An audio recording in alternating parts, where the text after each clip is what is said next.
चलिए जानते हैं आज की देश और दुनिया की सिलेक्टेड काम की और महत्वपूर्ण 50 बड़ी खबरों को सिर्फ 10 मिनट में। पर अभी तक आपने इस वीडियो को लाइक नहीं किया तो लाइक कर दीजिए। प्रधानमंत्री नरेंद्र मोदी 26 से 27 जून तक G7 शिखर सम्मेलन में हिस्सा लेने के लिए जर्मनी जाएंगे। इस दौरान 28 जून को करेंगे यूएई की भी यात्रा। 50% तक बढ़ सकता है अग्निवीरों का स्थायी नौकरी का कोटा, आज होगा बड़ा ऐलान। पूरे देश में लागू हुई one nation one ration card योजना, अब किसी भी राज्य में ले सकते हैं सस्ता अनाज। स्टील पर निर्यात शुल्क हटाने के पक्ष में नहीं है वित्त मंत्रालय, छोटे उद्यमियों को मिलेगी बड़ी राहत। पीएम मोदी बोले 2025 तक $1 ट्रिलियन तक पहुंच जाएगी भारतीय डिजिटल इकोनॉमी की वैल्यू। सरकारी बैंकों के निजीकरण में आ सकती है तेजी, मानसून सत्र में बैंकिंग कानून संशोधन विधेयक आने की उम्मीद। केंद्र सरकार ने द्रौपदी मुर्मू को Z+ सुरक्षा मुहैया कराई, रायरंगपुर के शिव मंदिर में की पूजा अर्चना। बिना ब्रांड वाली खाने पीने की चीजों पर न लगाए जाए टैक्स, केट ने सरकार से लगाई गुहार। राहुल गांधी ने मोदी सरकार पर बोला हमला, कहा अग्निपथ योजना के नाम पर देश और सेना के साथ नया धोखा।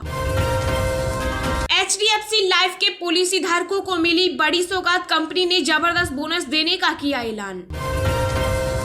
भारतीय महिला हॉकी टीम ने अमेरिका को 4-2 से हराया। इंडियन रेलवे की नई पहल, लंबे प्रोसेस और कतारों में मिलेगी छुट्टी, रेलवे के नए तरीके से झटपट बुक हो जाएगा टिकट। दुनिया भर में महंगाई का कहर, अमेरिका के बाद ब्रिटेन में भी टूटा 40 साल का record. India post payment bank ने लगाई वर्चुअल डेबिट कार्ड पर फीस, नए नियम 15 जुलाई से होंगे लागू। विराट कोहली की एक गलती कहीं टीम पर पड़ न जाए, भारी कोरोना संक्रमित होने पर बिना मास्क के घूमे। राष्ट्रपति चुनाव के लिए 25 जून को नामांकन दाखिल कर सकती है द्रौपदी मुर्मू, 18 जुलाई को होना है मतदान। कांग्रेस अध्यक्ष सोनिया गांधी ने ईडी को लिखा पत्र, पूरी तरह ठीक न होने तक की पेशी टालने की मांग। शिवसेना की बागी नेता एकनाथ शिंदे ने कहा मेरे पास 40 विधायकों का समर्थन, 10 और साथ आएंगे। बिहार के सीएम नीतीश कुमार ने दिए एनडीए की राष्ट्रपति उम्मीदवार द्रौपदी मुर्मू को समर्थन के संकेत। राजधानी दिल्ली में 7% से ज्यादा हुआ कोरोना का पॉजिटिविटी रेट, एक्सपर्ट ने सतर्क रहने की दी सलाह। जंग में मारे गए रूस के 34,000 से भी ज्यादा सैनिक, यूक्रेन एयरफोर्स ने एक मिसाइल और 2 ड्रोन भी मार गिराने का किया दावा। अब गिफ्ट देना भी हो जाएगा महंगा, 1 जुलाई से लगेगा 10% टैक्स। ICICI बैंक ने फिर बढ़ाई ब्याज दरें, पिछले 6 दिन में 2 बार FD रेट में की वृद्धि। पंजाब में भगवंत मान सरकार के सत्ता में आने के बाद भ्रष्टाचार के खिलाफ कार्रवाई में अब तक 45 अधिकारी और नेता हुए गिरफ्तार। राजस्थान के सीएम अशोक गहलोत ने बीजेपी और RSS पर साधा निशाना, कहा भाजपा और संघ बताएं कि क्या हिंदू राष्ट्र बनाकर देश को एक रख पाएंगे। फिनटेक कंपनियों को लगा बड़ा झटका, RBI ने क्रेडिट सुविधा के जरिए पैसे डालने पर लगाई रोक। 2 बच्चों ने मोबाइल पर गेम खेलकर खाली कर दिए डैडी के बैंक खाते, एक के अकाउंट से 39 लाख, दूसरे से 12 लाख कटे। राजस्थान में पुलिस कर्मियों के बच्चों को राज्य के सभी कॉलेजों और विश्वविद्यालयों में मिलेगा आरक्षण। भूकंप से दहला अफगानिस्तान, करीब 1000 से अधिक लोगों की हुई मौत, पाकिस्तान में भी महसूस हुए झटके, रिक्टर पैमाने पर 6.1 रही तीव्रता। सिंगल चार्ज में 110 किलोमीटर चलने वाली इलेक्ट्रिक बाइक लॉन्च, 70 किलोमीटर प्रति घंटा है टॉप स्पीड। बिहार झारखंड समेत कई राज्यों में गर्जन के साथ भारी बारिश की संभावना, IMD ने जारी किया अलर्ट। शिवसेना नेता संजय राउत ने घर के बाहर लगे पोस्टर लिखा, तेरा घमंड तो 4 दिन का है पगले, हमारी बादशाही तो खानदानी है। शिवसेना नेता संजय राउत ने दिए महाराष्ट्र विधानसभा भंग करने के संकेत, ट्वीट कर दी जानकारी। पंजाब में धान के रकबे को 10 लाख हेक्टेयर तक कम करने की तैयारी, किसानों को दी जाएगी आर्थिक सहायता। अग्निपथ योजना के खिलाफ महागठबंधन का मेगा मार्च, तेजस्वी बोले भविष्य के लिए चिंतित युवा कैसे करेंगे सीमा की सुरक्षा। राजस्थान में मिशन 2023 की तैयारी में जुटी बीजेपी, सिरोही में होगा 3 दिवसीय प्रशिक्षण शिविर, विधानसभा चुनाव को लेकर बनेगी रणनीति। शिवसेना ने विधायकों के लिए जारी किया व्हिप, कमलनाथ बोले एनसीपी और कांग्रेस का सरकार को पूरा समर्थन। यूपी में उपदरियों पर बुलडोजर एक्शन को लेकर योगी सरकार ने सुप्रीम कोर्ट में दिया हलफनामा, कहा अवैध निर्माण पर हुई कार्रवाई। अमेरिकी राष्ट्रपति जो बाइडेन ने भारतीय मूल की आरती प्रभाकर को विज्ञान सलाहकार के रूप में किया नामित। महाराष्ट्र के सियासी संकट के बीच राज्यपाल भगत सिंह कोश्यारी के बाद सीएम उद्धव ठाकरे भी हुए कोरोना संक्रमित। केंद्रीय मंत्री गजेंद्र सिंह ने सियासी बगावत को लेकर साधा निशाना, पायलट ने किया पलटवार, कहा अब जनता आपके झूठे वादों से नहीं फंसने वाली। देश में कोरोना के 12,249 नए मामले आए सामने, 9,862 लोग हुए ठीक, बीते 24 घंटों में 13 मरीजों की हुई मौत।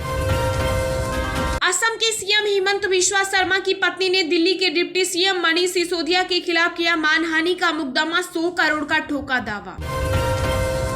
महाराष्ट्र में राजनीतिक संकट के बीच कांग्रेस ने मध्य प्रदेश के पूर्व मुख्यमंत्री कमलनाथ को नियुक्त किया पर्यवेक्षक। राजस्थान में विनिर्माण संयंत्र की स्थापना के लिए 500 करोड़ रुपए का निवेश करेगी ओकिनावा, 5,000 से अधिक लोगों को मिलेगा रोजगार।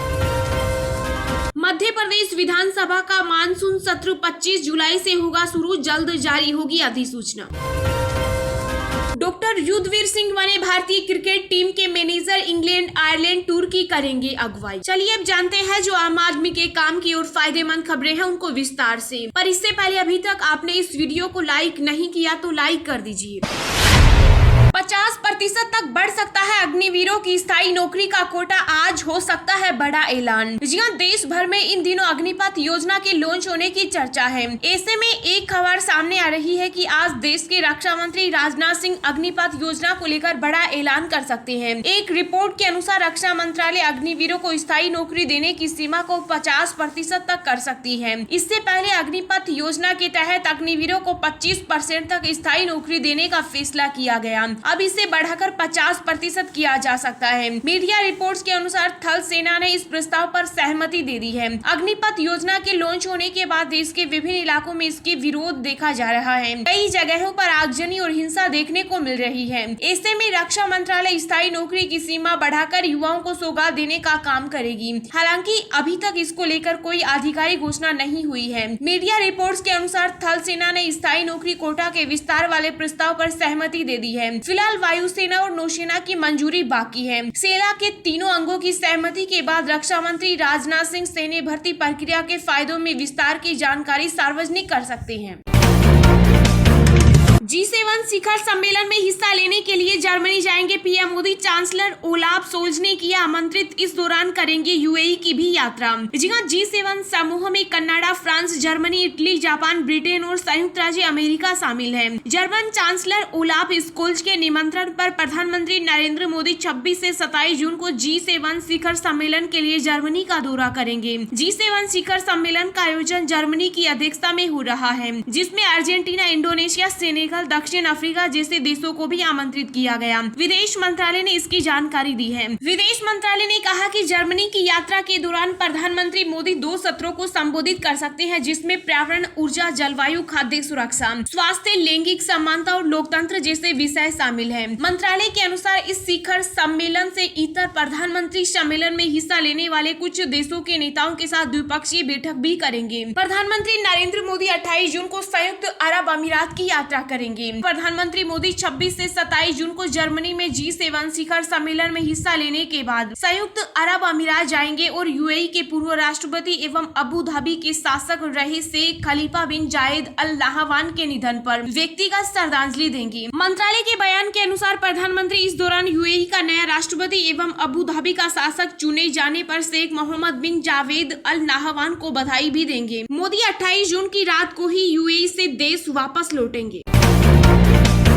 पूरे देश में लागू हुई one nation one ration card योजना, आप किसी भी राज्य में ले सकते हैं सस्ता अनाज। जी हां, केंद्र सरकार की ओर से शुरू की गई one nation one ration card योजना पूरे देश में लागू हो गई। असम में सबसे अंत में इस योजना का संचालन शुरू हुआ और इसी के साथ देश के सभी राज्य इस स्कीम के अंतर्गत आ गए हैं। One nation one ration card योजना राशन कार्ड की पोर्टेबिलिटी योजना है, जिसमें कहीं का राशन कार्ड कहीं भी इस्तेमाल किया जा सकता है। इसका काम आधार से जुड़ा होता है, इसलिए बायोमेट्रिक डेटा के आधार आधार पर राशन की सुविधा कहीं भी ली जा सकती है। इस योजना के पूरे देश में लागू होने की जानकारी खाद्य मंत्रालय द्वारा दी गई। One nation one ration card योजना के तहत लाभार्थियों को नेशनल फूड सिक्योरिटी एक्ट 2013 तक फायदा किया जाएगा। इस योजना के लाभार्थी देश के किसी भी पॉइंट ऑफ सेल मशीन से जुड़े फेयर प्राइस शॉप पर अपने कोटा का सब्सिडी वाला अनाज ले सकते हैं। इसमें कहीं का राशन कार्ड कहीं भी इस्तेमाल किया जा सकता है। खाद्य मंत्रालय ने एक बयान में कहा कि Assam one nation one ration card योजना लागू करने वाला 36वां राज्य बन गया है। इसी के साथ पूरे देश में यह योजना अब लागू हो गई। ONORC में कोई भी व्यक्ति किसी भी राशन दुकान पर जा सकता है, POS मशीन पर आधार से वेरीफाई कर सब्सिडी वाला राशन पा सकता है।